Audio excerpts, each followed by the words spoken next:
In today's video, I'm going to teach you how to retrieve archived cards in Trello. Whether you're cleaning up your workspace or just setting things aside temporarily, archiving cards in Trello is a fantastic way to keep things organized without losing track of important information. But what happens when you need to bring one of those cards back into your active workflow?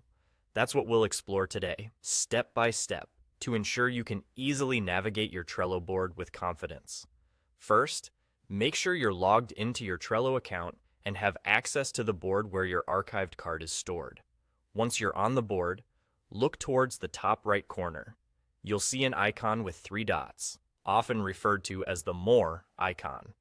This is your gateway to a variety of board options and features, including accessing your archived items. Go ahead and click on that icon to bring up a menu. In this menu, you'll want to locate and select the option labeled Archived Items. By clicking on this, you'll be taken to a new view where you can see a list of all the cards and lists you've ever archived on this board.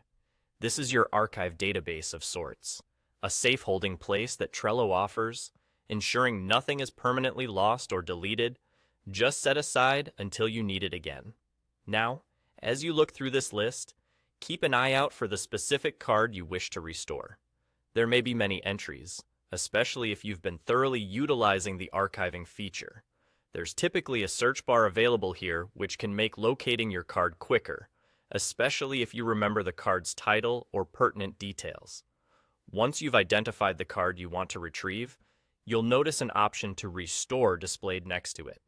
By clicking Restore, you're effectively bringing that card back to its original position on your board. Sometimes cards are part of more extensive projects, so restoring them is as simple as one click. The card will return to the list and position it was in when it was archived, making the transition back into working with it seamless. And that's it. That's how you resurrect those archived cards back into your workspace. Keep in mind that you can archive and unarchive cards as often as you need to suit your workflow. Trello's archiving feature provides a flexible way to manage projects and tasks without the fear of losing information along the way. Thank you for watching, and I hope this guide has made the process of retrieving archived cards in Trello clear and straightforward. Feel free to explore these tools further as you organize your tasks, and don't hesitate to check out our other videos for more Trello tips and tricks.